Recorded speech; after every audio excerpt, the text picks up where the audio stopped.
मनोहर का घर पुराने कब्रिस्तान के पीछे था और उसके घर के छत से वह कब्रिस्तान अच्छे से दिखता था।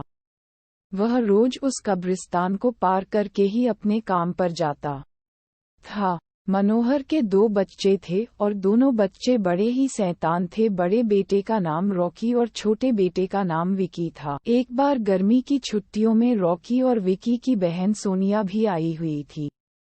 तीनों मिलकर रात के लगभग 12 बजे एक रूम में ट्रूथ और डेयर खेल रहे थे।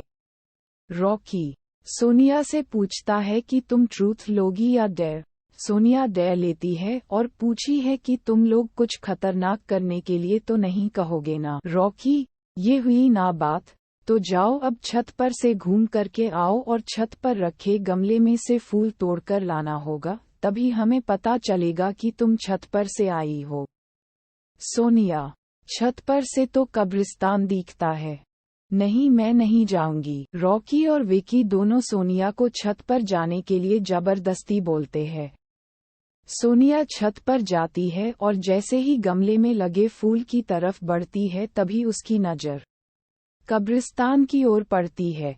कब्रिस्तान में एक बड़ा सा सूखा पेड़ होता है। वह देखती है कि उस पेड़ पर एक सरकटी हुई उल्टी लाश लटक रही होती है। सोनिया उसे देखती है और जोर से चिल्लाती हुई बेहोश हो जाती है।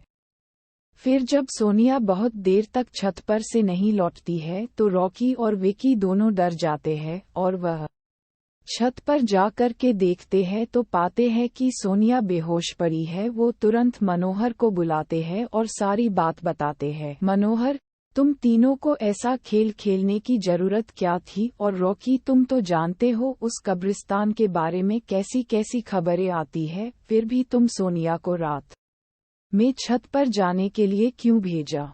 रॉकी, सॉरी डैड, मुझसे गलती हो गई, हम आगे से ऐसा नहीं करेंगे। सोनिया सहमी हुई हालत में मनोहर को सारी बात बताती है कि उसने क्या देखा। मनोहर ने उस कब्रिस्तान के बारे में ऐसी खबरें पहले भी सुनी हुई थी, इसलिए वह सोनिया को डांटता नहीं है और बच्चों को संभलकर रहने की सलाह देता है। एक दिन मनोहर को काम से छुट्टी मिलने में देर हो जाती है और उस दिन उसे ऑटो भी नहीं मिलता है। वह पैदल ही घर की ओर चल पड़ता है। इधर विकी और रॉकी दोनों आपस में बात करते हैं। रॉकी, विकी, तुम्हें क्या लगता है सोनिया ने जो कहा वो सच है? मुझे तो लगता है कि वो सिर्फ बातें बना रही है, वो उसका भ्रम होगा। विकी, अरे नहीं भाई, तुमने उसकी हालत देखी नहीं, एक दिन भी और यहाँ रुकने को तैयार नहीं हुई। मुझे लगता है कि उसने सच में कुछ देखा होगा। रॉकी, चलो हम कब्रिस्तान में जाकर खुद ही देख लेते हैं। विकी, अरे भाई, तुम पागल तो नहीं हो गए हो? मुझे अपनी जान बहुत प्यारी है, मैं कहीं नहीं जाऊंगा और तुम भी मत जाओ। विकी के मना करने के बावजूद रॉकी नहीं मानता है और वह अकेले ही कब्रिस्तान की ओर चल देता है। कब्रिस्तान का दरवाजा खोलता है और अंदर चला जाता है। वह उस पेड़ की ओर भी देखता है जिस पर सोनिया को सर कटी हुई उल्टी लाश दिखी थी। रॉकी खड़े होकर उस पेड़ की ओर देखता है, तभी एक अदृश्य हाथ उसके पैरों को पकड़ लेता है। रॉकी डर जाता है और जोरों से चिल्लाने लगता है, बचाओ, बचाओ, छोड़ दो मुझे, मुझसे गलती हो गई, मैं फिर कभी यहाँ दोबारा नहीं आऊंगा। दूसरे कोने पर एक कब्र होती है जो कि खुली हुई होती है, उसके ऊपर खून लगा हुआ होता है। वह अदृश्य हाथ रॉकी को खींचकर लाते हैं और उस कब्र में धकेलने की कोशिश करने लगते हैं। रॉकी चिल्लाता है, छोड़ दो, मुझसे गलती हो गई, मैं फिर यहाँ कभी नहीं आऊंगा, मुझे मत मारो, मुझे जाने दो। मनोहर काम से पैदल घर पहुँचने वाला ही होता है। जैसे ही वह कब्रिस्तान से गुजरता है उसे रॉकी की आवाज सुनाई देती है।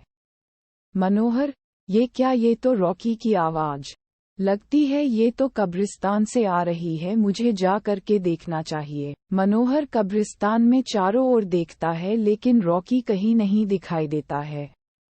वह घर लौटकर आ जाता है और विकी से पूछता है कि रॉकी कहाँ है। विकी, पापा मेरे। बार बार मना करने के बावजूद भी रॉकी कब्रिस्तान में चला गया। वो जानना चाहता था कि सोनिया जो कह रही थी वो सच है या नहीं। मनोहर, हमारे पास समय बिल्कुल भी नहीं है, जाओ घर के मंदिर में शंख में जो जल रखा है वो जल्दी से लेकर आओ, हमें रॉकी को खोजने कब्रिस्तान जाना पड़ेगा। विकी वो जल लेकर आता है। मनोहर और विकी कब्रिस्तान में जाते हैं। मनोहर जल छिड़कता है, फिर उसे किसी के घसीटने का निशान दिखाई देता है, वह समझ जाता है और फिर उस निशान का पीछा करते हुए उस कब्र तक पहुंच जाता है। मनोहर कब्र के आसपास वो जल छिड़कता है। कब्र से अजीब अजीब सी आवाजें आती है। विकी बहुत डर जाता है। मनोहर मुझे लगता है कि श्रापित प्रेत आत्माओं ने रॉकी को इस कब्र के अंदर कैद कर लिया है, हमें जल्द ही इसे निकलना होगा, तुम ये पवित्र जल आसपास छिड़कते रहो, इससे हमें वो प्रेत आत्माएं कोई नुकसान नहीं पहुंचा पाएंगी। मैं कब्र को खोलने की कोशिश करता हूँ। मनोहर उस कब्र को खोलने की बहुत कोशिश करता है। अंत में वह कब्र खुल जाती है। उसके अंदर रॉकी लत-पत बेहोश पड़ा होता है। मनोहर रॉकी को लेकर हॉस्पिटल जाता है। उसकी हालत बहुत गंभीर होती है। उस दिन के बाद मनोहर उस घर को छोड़कर शहर से दूर एक दूसरे घर में अपने पूरे परिवार के साथ रहने चला जाता है।